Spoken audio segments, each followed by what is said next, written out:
Bonjour et bienvenue dans cette nouvelle partie du cours où nous allons parler des usages et techniques qu'on peut avoir avec les IA. Eh bien, sans plus tarder, nous allons passer à la première partie qui va consister à étudier les cas d'usage habituels qu'on a avec les intelligences artificielles. Donc, l'idée ici, c'est qu'on puisse voir les différentes choses qu'on peut faire avec les IA qui existent. Comme premier cas, nous avons les assistants personnels ou alors assistance personnelle. Réponse aux questions et planification. Là, il s'agit de l'usage que presque tout le monde en fait. Les outils comme ChatGPT et autres là. Nous avons également la rédaction et l'édition de texte. C'est possible de le faire avec les IA qu'on a abordés, mais il y a également des IA qui sont plus spécialisées pour ça, comme Martha AI ou bien Copy AI.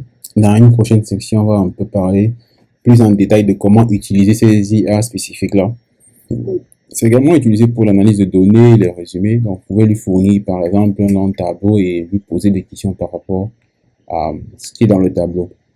Vous pouvez faire de la traduction et l'apprentissage des langues avec les IA. Il y a également une section dédiée à ceci, à comment apprendre une nouvelle langue avec l'IA. Vous pouvez rédiger du code, ça c'est pour ceux qui sont développeurs par exemple, ou des informaticiens.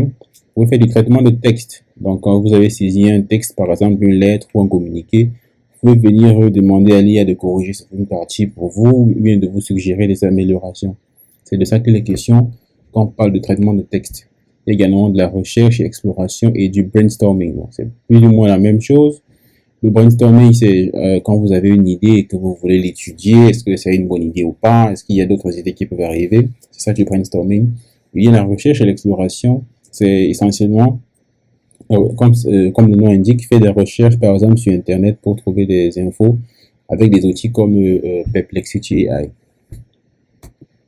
Et après ceci, nous allons donc passer à ce qui concerne la méthode d'interaction, ou du moins une des méthodes d'interaction. Pour le cas qui nous intéresse, on va noter que généralement vous utilisez du langage naturel pour interagir. Donc, le langage naturel, c'est juste que vous parlez normalement ou naturellement via du texte ou bien via la voix pour interagir avec l'IA. Vous n'avez pas besoin d'utiliser des boutons précis ou bien des chiffres et tout. Vous parlez comme si vous parliez à un être humain. C'est ça qu'on appelle usage du langage naturel.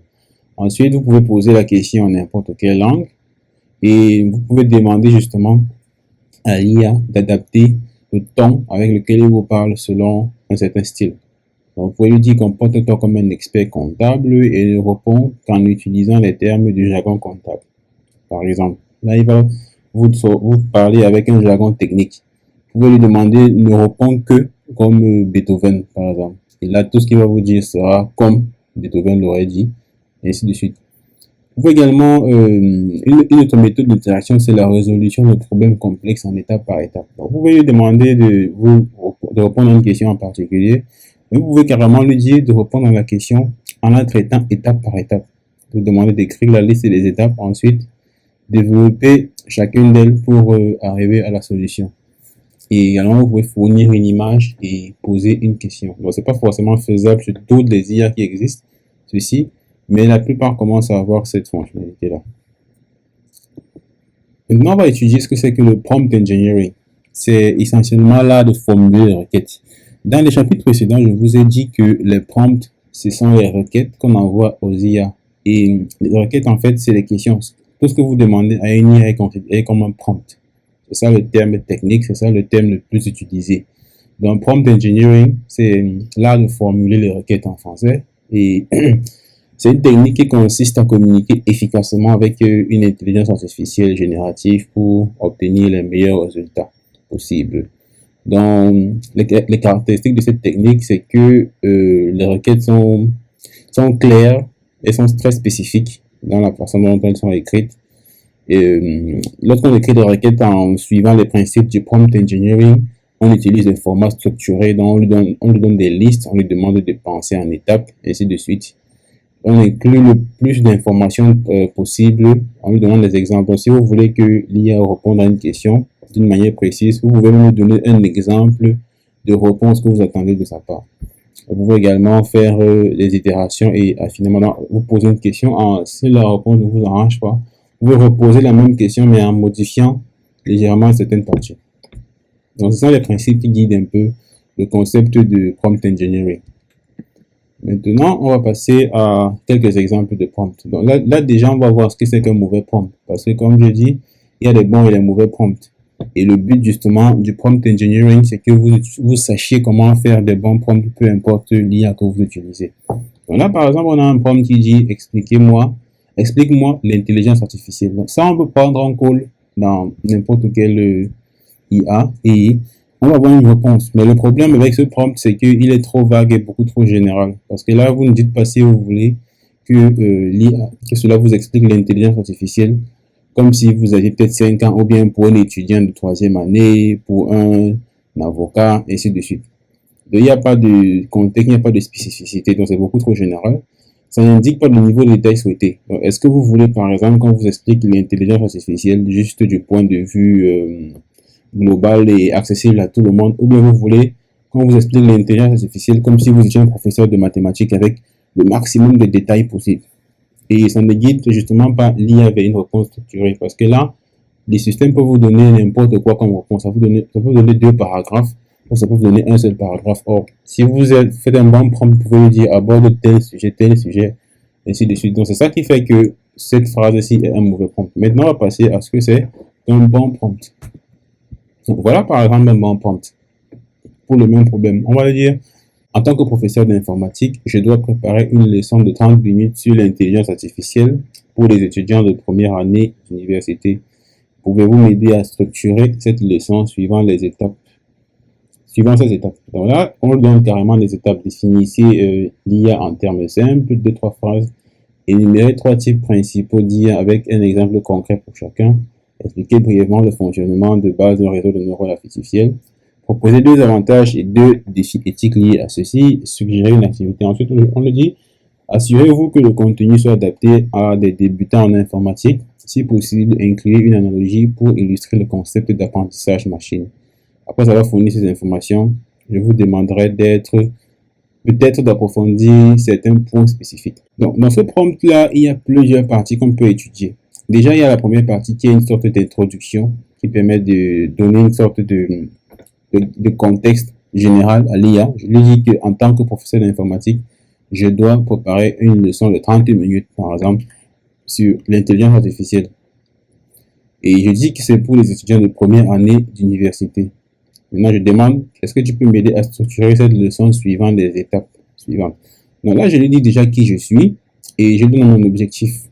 Le fait de dire que c'est une leçon de 30 minutes, par exemple, est important parce que il va pas me générer quelque chose qui peut mettre des heures et des heures et des heures. Il va savoir que non, il doit me générer quelque chose de court et de succinct.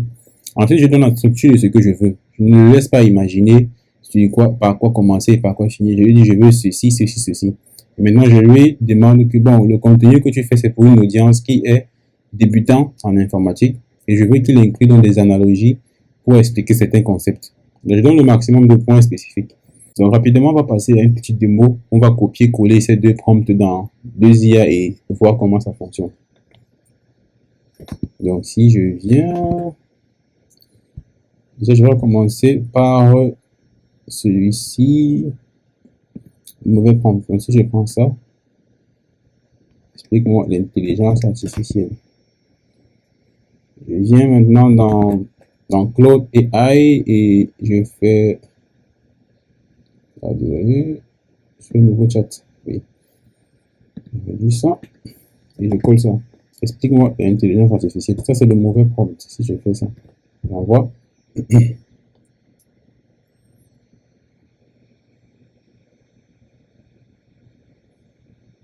Il est assez détaillé. Donc, il me dit l'intelligence artificielle est un domaine créé pour ceci. Et voilà les points essentiels. Il donne une définition. Il donne le type d'IA qui existe. Application. Il parle d'assistant. Il parle de beaucoup de choses. Maintenant, on va aller copier l'autre prompt qui était qualifié de bon prompt. Donc, prenons ceci. Et je vais copier tout ça. Et voilà. Et je viens donc ici, je crée un nouveau chat parce que je vais recommencer à 0. Comme je vous ai dit, les IA peuvent se souvenir de ce qu'on leur dit. Donc, si j'avais collé cette réponse aussi après l'autre, la première réponse aurait influencé la réponse de ceci. Donc, je vais taper Entrée. Et voyons voir ce qu'il va donner.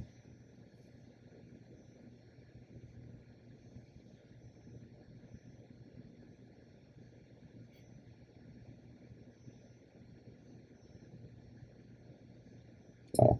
Donc là, déjà, on voit qu'il a suivi la structure que j'ai demandé.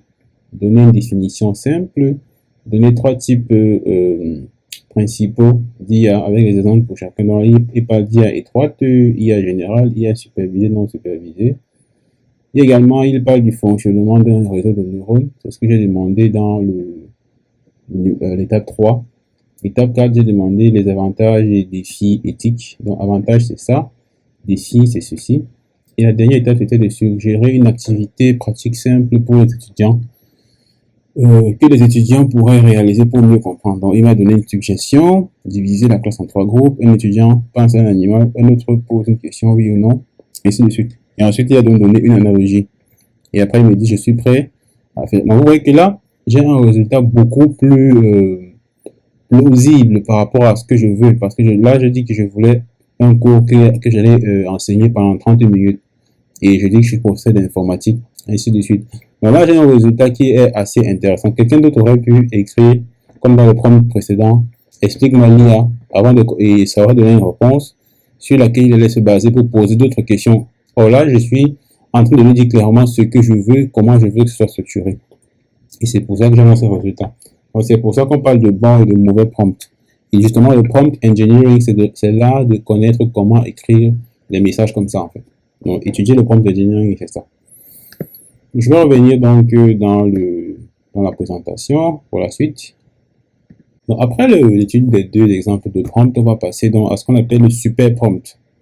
Dans le super prompt ou encore prompt system, c'est une sorte de mode d'emploi en fait qui indique à l'IA comment se comporter pour répondre à vos questions. Donc, il est important de mettre généralement le super prompt au tout début de la conversation. Donc, le super prompt va par exemple indiquer à l'IA comment il doit écrire, quelle est sa personnalité, son style, ses limites, les étapes qu'il doit suivre également, ce qu'il peut dire, ce qu'il ne peut pas dire, et bien d'autant toutes sortes de règles que vous allez définir qui pourraient être utiles à votre conversation. Vous les mettez dans ce qu'on appelle le super prompt. Donc voici deux exemples. Vous pouvez demander à l'IA, fais-moi une blague. Là, il pourra vous faire une blague sur n'importe quoi, n'importe quel type de blague.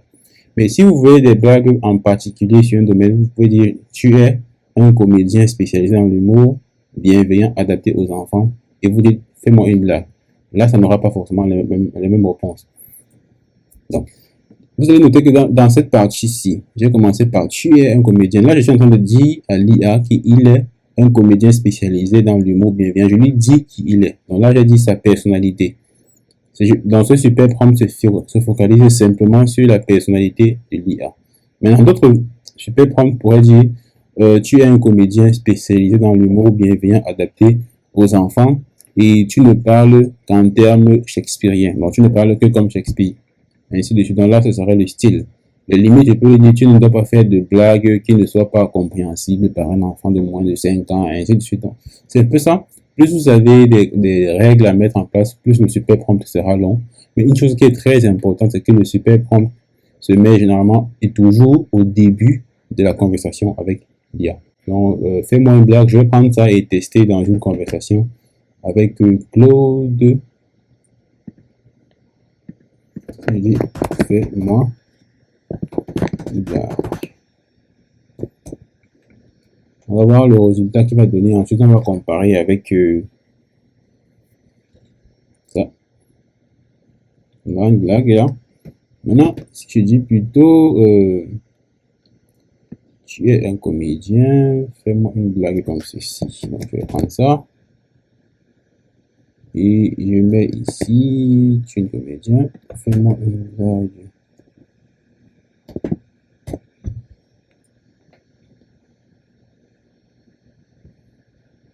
Et là, il me donne quelque chose qui est différent, en fait. Il fait un peu quand il a trop chaud. Donc, ça c'est une réponse qui est totalement différente. Et là, il a carrément dit, ah, je vois qu'on aime l'humour gentil. Donc, là, il aurait même pu carrément sortir de l'humour noir ici. Et là, comme je lui ai demandé que je veux que tu fasses un humour bienveillant et tout. Supposons que j'avais plutôt dit,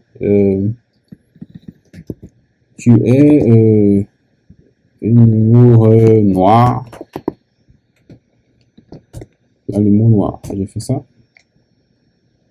Ça veut dire, je préfère. Là, je vois également que je préfère un humour qui pourrait être offensant et inapproprié. Je peux d'abord proposer une blague plus légère et spirituelle que fait crocodile et tout. Un apéro croquant. Là, par exemple, ce modèle, l'IA-C nous a dit qu'il préfère ne pas partager de blagues d'humour noir. Ça, c'est aussi quelque chose qui peut souvent arriver, que l'IA vous demande de vous dire qu'il ne peut pas répondre à certaines questions. Ça, c'est plus parce que les propriétaires de l'IA ont mis des restrictions. C'est parce qu'il ne faut pas aussi qu'une personne vienne dire que je veux que tu me donnes la formule pour tuer une personne et ça répond. Donc, il y a des restrictions également qui existent sur les IA. On va tester aussi ça sur ChatGPT. Donc, allons-y. Voilà. Donc, je vais copier le premier prompt que j'avais d'abord là. Fais-moi une blague. Je mets dans ChatGPT. Non, non. Je vais écrire simplement ça. Fais-moi une blague.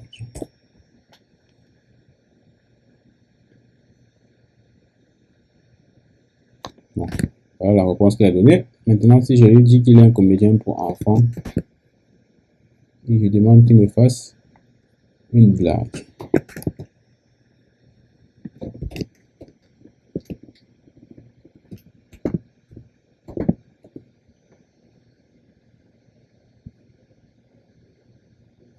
Pourquoi les poissons détestent l'ordinateur? Parce qu'ils ont peur du net.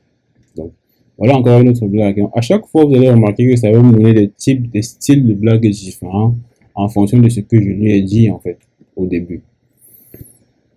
Donc, nous allons donc continuer dans notre cours. Donc, ça, c'est un peu ce qu'il en est du super prompt. Il y a beaucoup d'autres choses, beaucoup d'autres techniques qu'on pourra étudier au fil du temps, mais c'est ça, surtout dans la partie pratique, qu'on pourra bien les étudier et avoir de bons résultats. Non, on ne peut pas terminer sans parler du concept d'hallucination. Dans la première partie du cours, j'ai parlé du fait qu'il y avait des limites, que les IA pouvaient souvent halluciner. Donc, ici, on va un peu aller plus en détail. Donc, l'hallucination, c'est quand une IA génère des informations fausses, et surtout quand elle le fait avec une certaine confidence. Donc, vous pouvez poser une question à l'IA, la question a une réponse du moins qui n'existe pas. Vous pouvez poser une question sur quelque chose qui n'existe pas. Et au lieu que l'IA vous dise que la chose là n'existe pas, elle va plutôt vous dire que non, ça existe, et ça a été créé par exemple en année 2002 par telle personne. C'est là qu'on a l'exemple suivant. Qui est l'auteur du livre Les secrets de la savane africaine, publié en telle année? Et l'IA va vraiment vous répondre, le livre Les secrets a été écrit par Dr. Ceci, un biologiste français qui a passé 20 ans à étudier la faune africaine. Ce livre est devenu un classique, et ainsi de suite. Mais le problème, c'est que ça n'existe pas. Il n'existe pas de livre qui s'appelle Les secrets de la savane africaine et qui soit publié par le docteur Jean-Pierre Dubois, et ainsi de suite. Donc, c'est pour ça que je dis cette réponse est une hallucination parce qu'elle a été inventée. C'est un livre qui n'existe pas. L'auteur même est fictif et le prix même n'existe pas. Il a donné des détails. Donc là, quand on voit ça, on peut penser que c'est vrai, on peut penser que c'est assez pertinent et tout. Mais dans les faits, c'est faux. C'est pour ça qu'on appelle ça hallucination. Eh bien, l'IA fait ça parce qu'il est conçu pour répondre aux questions de base. Donc, il doit toujours se battre pour répondre aux questions. Et quand il ne sait pas, à cause de ça, quand elle ne sait pas quoi dire, elle va inventer. Bon, maintenant, c'est pas forcément tous les IA qui font ça. Certains vont le faire, d'autres non. Donc, si je viens, faisons rapidement un test. Donc, je vais recopier ceci. Et je viens dans ChatGPT, je mets ici. Alors, comme je lui ai mis le prompt tout à l'heure, je vais plutôt aller dans une nouvelle conversation. Je colle ici. C'est l'auteur du livre aussi.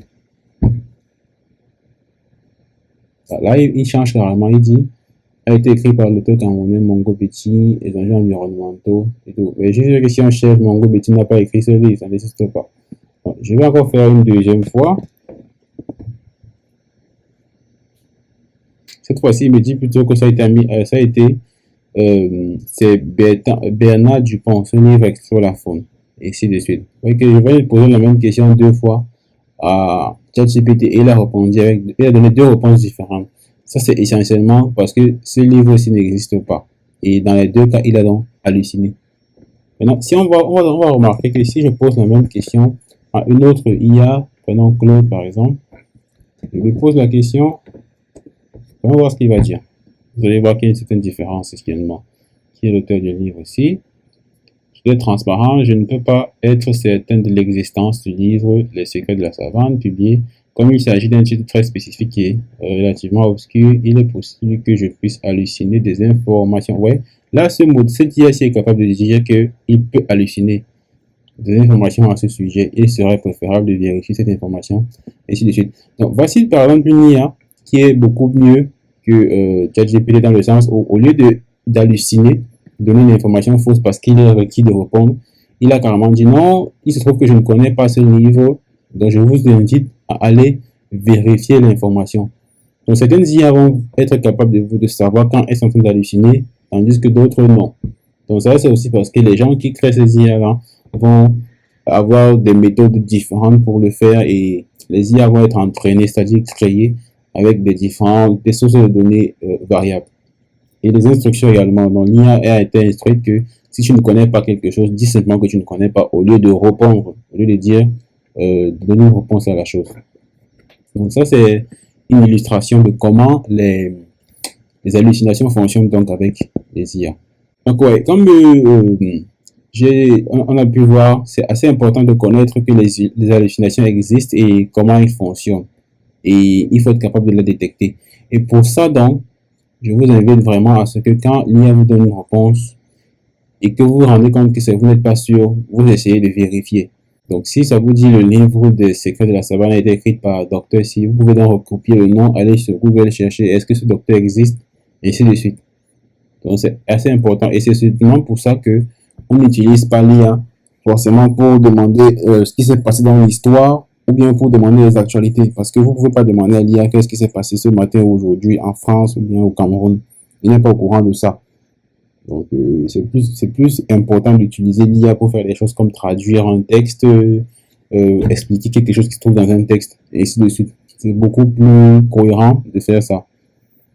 Donc, la prochaine partie va porter sur des cas pratiques et nous allons étudier des choses comme comment créer son CV, comment envoyer sa candidature pour une offre d'emploi, comment étudier un nouveau concept, comment apprendre même avec l'IA. À bientôt.